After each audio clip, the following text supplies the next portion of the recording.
everybody, I'm Debbie Allison and this is Crazy Felix and you're watching Polymer Clay by Deb.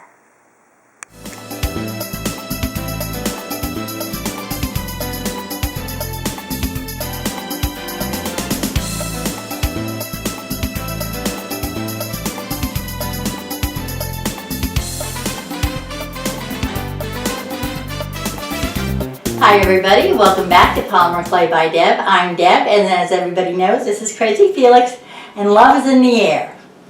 So Valentine's Day is just around the corner, and with that in mind, I'm going to show you how to make this beautiful ring box out of polymer clay. You can use it either as a ring box, or without the foam, you can use it as just a little trinket box. So now that we know what we're doing, let me show you what we need to get started. So you will need to have watched the other video on how to cover this jar. So you'll need one of these and some white clay rolled out to a wand so that you can complete the jar. And I will be putting the link either up there or down there or somewhere to this video here, because you'll need that first. Then you will need some pink polymer clay rolled out to a 4. And this is just red and white mixed. You'll need red rolled out to a 4. You'll need white rolled out to a 5. You will need a straight edge, an X-Acto knife, and a needle tool. You will also need some of this foam rubber, and if you can find a smaller piece, that would be better. I had to buy this big piece. So anyway, you'll need a little piece of this for the foam inside the ring box. If you're not going to use it as a ring box, you won't need that at all. You will also need some of these little plunger tools. They're heart-shaped. And I think I'm using like 3 or 4 different sizes of these, and you can get these at Polymer Clay Express. Just tell them that Deb sent you. There's Mozart. He has had a time this year. You can see he's shaved because he just had an ultrasound. He's been sick. He has IBD, so we're dealing with that, but he's doing all right. Okay, so now that you know what we need, I guess we're ready to go ahead and get started. Okay, so the first thing we're going to do is use the red. We're going to cut it in strips. And I have a hole there, might be from a cat, so I'm going to cut this piece off. Alright, so as you can see here, my red strips are a little wider than my pink. So I'm going to go ahead and cut my red strips. And it's not brain surgery, so you can just cut them. Try to make them all similar in size.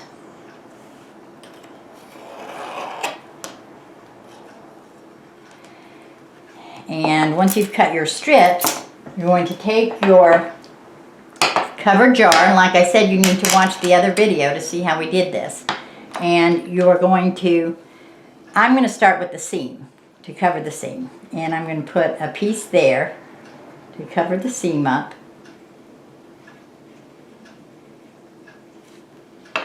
And then you just cut it.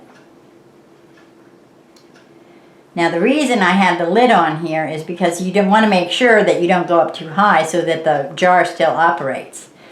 Now I'm going to go directly on the other side and put another piece. And cut that.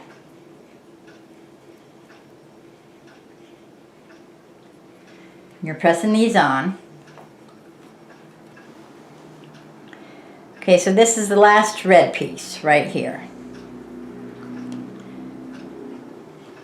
Now I'm going to switch into pink, and the pink strips are going to be a little narrower than the red.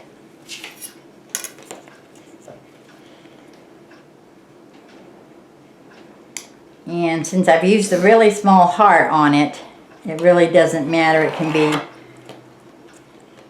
a lot smaller if you want. It's however you want to do it. Okay, so now I'll start placing these in between the red. Oops, cat hair. Cat hair alert. Wonder where that came from. Okay. And you just continue around. Okay, so I just went ahead and I cut some more strips here. Now we're going to put the strips on the top, and we'll start with the red, and you want to match them up to what you've already done so that when the jar closes, it'll line up. And you just do this across to line up with your other one.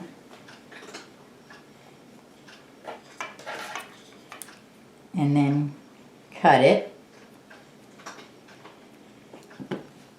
And then here I haven't gone all the way across, so to save more clay, actually.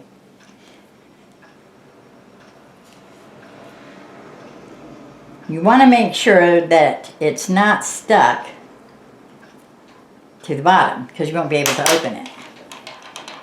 Whoops, wrong color.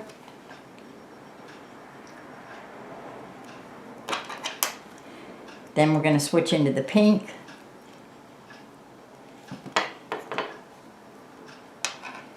And the pink I'm going to lay on top. Actually, I'm going to go all the way across.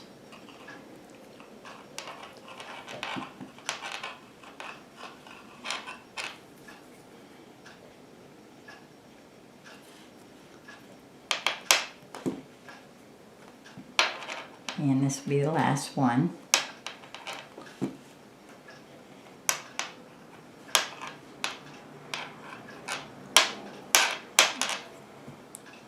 Then what you want to do is you want to go ahead and take the lid off because you want to make sure it comes off.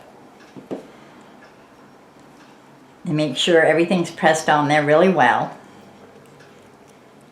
And then, I don't know if you can see, in this one here, I took a needle tool and put some little, like, stitching marks on it. So you can take your needle tool and just go ahead and put your little stitch marks on. And it's very simple, just go across like that and do it to, I'm just doing it to the pink ones.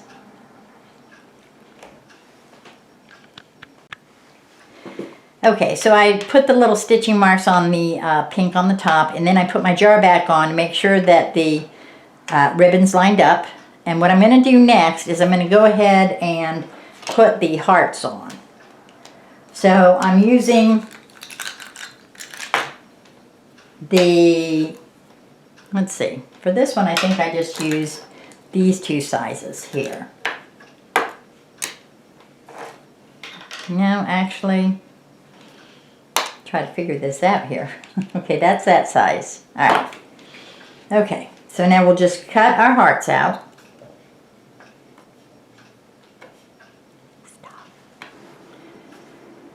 Okay, so I think I've cut out all the hearts I need. So I'm going to pull this up. And then I'm going to take my scraper blade to pick them up.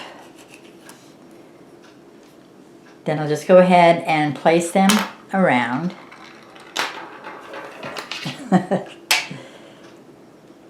So I've used my larger hearts on the red.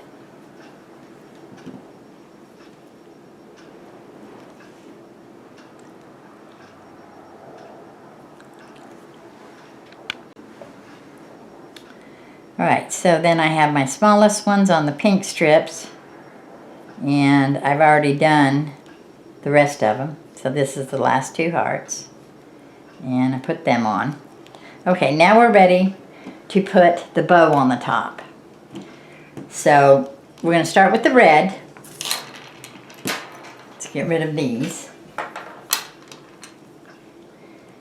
And if you've seen me do bows before, we're just going to fold your clay strip over. And we're going to need 4 of this size.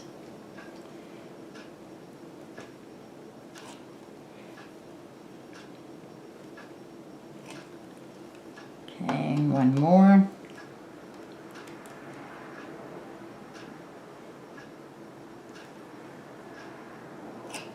And then we'll place them on. And that's a little bit too long, so I'm going to cut some off.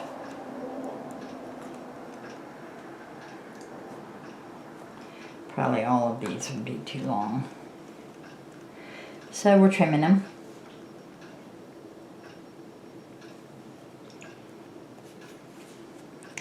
Then these will be probably even shorter because they're going to go on this side here. You can tell my floor's not level by the way my cookie cutter or plungers are just rolling downhill. Our house was built in 1917, so it is over 100 years old. Okay, now we're going to do the pink. And we will need 4 of this size as well. And they're going to be even shorter because they're going to go right in this little spot here. See if this is a good size. And actually, I think we're going to have to cut them in a diamond shape at the end to fit in that spot. Oops, my blade's loose. Okay, so I'm going to trim the sides here so that they will fit in here.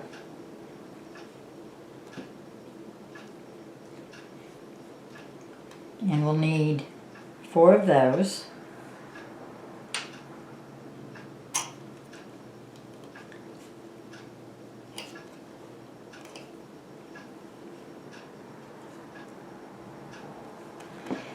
And you want to make sure that your loops are kind of standing up so it does look like a bow.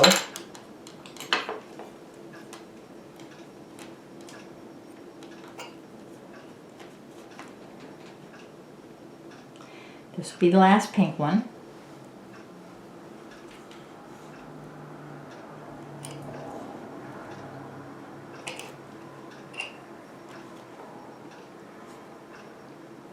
That one's a little too long. Cut some of it off.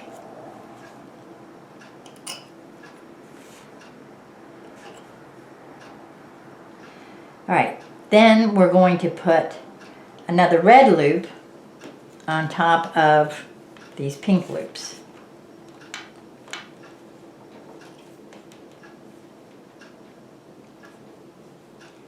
And we'll need 4 of these. Let's see, this is about the right size. Actually, that's a little too long. So we're going to put these loops over the top of the pink loops.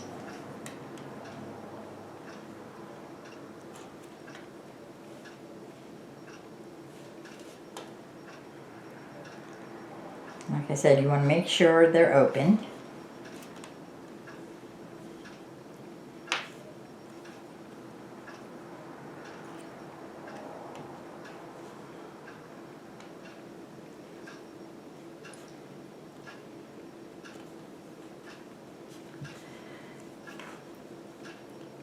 Trying to see, okay.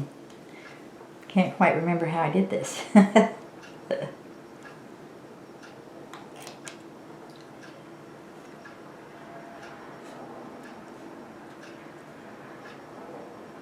Okay, and then we just have the center loop, which is pink.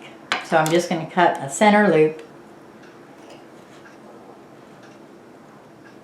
And that one, we're just going to kind of roll it up. Well, got some red on that side, and we'll just turn it under. And you're going to press this down in here.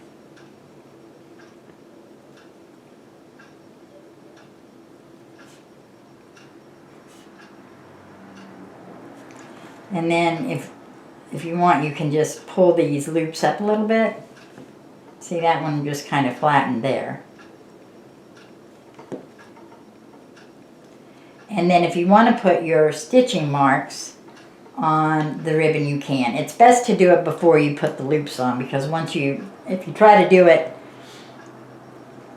like this, it's going to smash your ribbon. So the best way to do it is to do it while it's laying down like this. and then make your loops. Okay, so the box is finished. Now you're going to put it on your tile and put it in the oven and bake it for probably about 45 minutes at about 225. And if you want, you can go ahead and take the top off of it and maybe use 2 tiles. That way you'll make sure that you're not baking them together and that the jar will operate. So go ahead and bake it at 225 for 45 minutes, and that's it for that part. Okay, so now it's been baked, and you're going to let it cool, of course. And to do this part here, what I did is I took some of this foam rubber, and I learned something because the yellow part apparently is the part that was exposed to air. And the white, what's white, was in the plastic. So if you do have some foam rubber, you want to keep it sealed up and away from the air. So basically what I did is I just cut a square out. And I'm going to just use this piece up here. So you want to cut a square that's big enough to go inside. And hopefully you can get a smaller piece of this. And then I took my jar and I went, just kind of traced around with a marker to get the shape and size.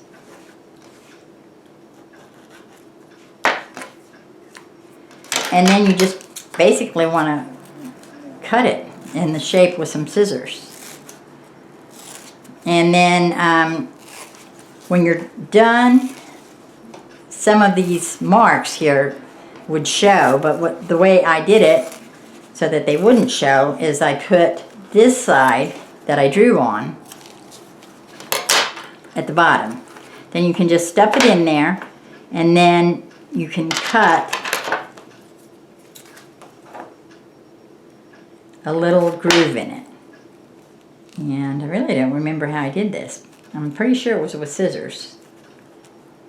I think I used a pair of sharper scissors to get that groove in there. So that's all you do. And then put it in there, and then you got a ring box. Like I said, you don't have to use that. You can leave it in without the foam and use it for buttons or trinkets or rings or earrings or whatever you want. It also makes a really cute gift if you wanted to put a pair of earrings or something in there and use it as a gift box. So that's all there is to this little ring box. So that concludes this tutorial. We hope you liked it, and happy Valentine's Day. Be sure you like, favorite, and subscribe because we do give away everything that we make in all of our tutorials. So you need to be subscribed so you get a notice when we are doing the giveaway. So that's it. Happy Valentine's Day. Bye now.